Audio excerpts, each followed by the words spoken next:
The moment the check hit the table, Sarah's world tilted on its axis. Her hands trembled as she picked up the small, weathered piece of paper, the scrawled handwriting barely legible under the dim light of the diner.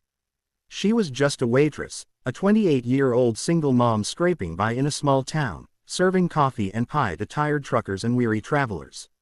But this wasn't just any customer. This was John Kennedy, a name that carried weight, a man whose quiet demeanor and sharp suit had piqued her curiosity all evening.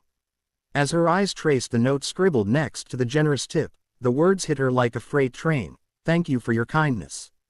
This is for your daughter's future." Tears welled up, spilling over before she could stop them, and she stumbled toward the kitchen, her sobs echoing through the empty diner. Sarah had been working at Rosie's diner for 3 years, ever since her husband walked out, leaving her with a newborn and a mountain of unpaid bills. Her daughter, Lily, was now 5, a bright-eyed girl with a love for books and a smile that could light up the darkest days. But life hadn't been kind.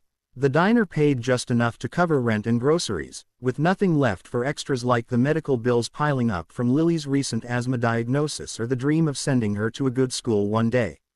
Sarah's days were a blur of exhaustion, double shifts, late nights, and the constant worry of whether she was doing enough. Tonight, though, had felt different. John Kennedy had walked in around 8 p.m., his silver hair and thoughtful gaze setting him apart from the usual crowd. He'd ordered a simple meal, chicken pot pie and black coffee, and tipped her generously after every refill. She'd chalked it up to a kind stranger, maybe someone passing through, until that note changed everything. As she stood in the kitchen, clutching the check, Sarah's mind raced. The tip was $500, more money than she'd seen in months, and the note suggested Kennedy knew about Lily. But how? She hadn't mentioned her daughter, hadn't even worn her "world's best mom" pin tonight. Wiping her tears, she steadied herself and returned to the table, but Kennedy was gone, leaving only the check and a business card with a phone number. The card read, John F. Kennedy Jr., Foundation, and Sarah's heart skipped a beat. Could this be real? She'd heard of the Foundation, a charitable organization tied to the Kennedy family legacy, but she'd never imagined it intersecting with her life. Doubt crept in. Was this a prank? A mistake? Yet the sincerity in the note and the weight of the cash felt too real to dismiss. The next day, Sarah called the number, her voice shaky as she explained who she was. A warm voice on the other end confirmed Kennedy's identity. He was a representative of the Foundation, traveling to assess community needs. He'd overheard her talking to a regular about Lily's struggles the night before, and her tireless work ethic had moved him.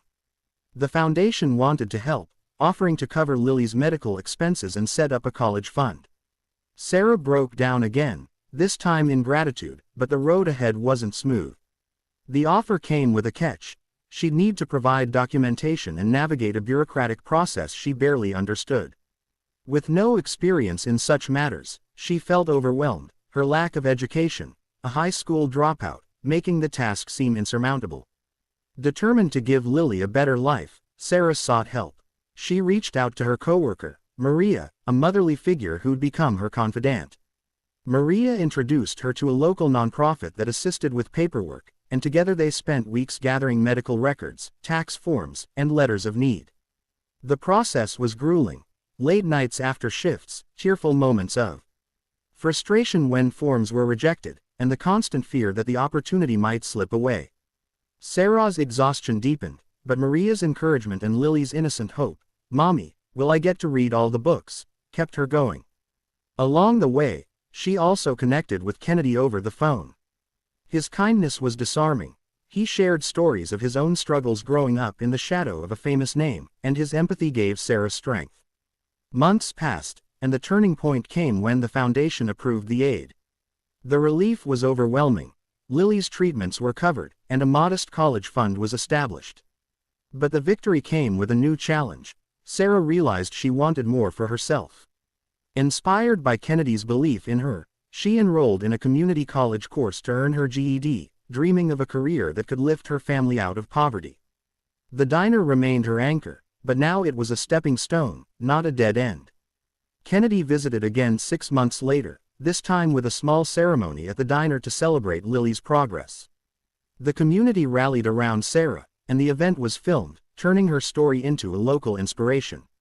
As the YouTube video capturing her journey neared its end, Sarah sat with Lily, reading one of her new books. The camera zoomed in on her tear-streaked face, now smiling, as she spoke. "I used to think kindness was just a word, but John Kennedy showed me it's a lifeline. For anyone watching, don't give up. Help can come when you least expect it, and it starts with believing in yourself."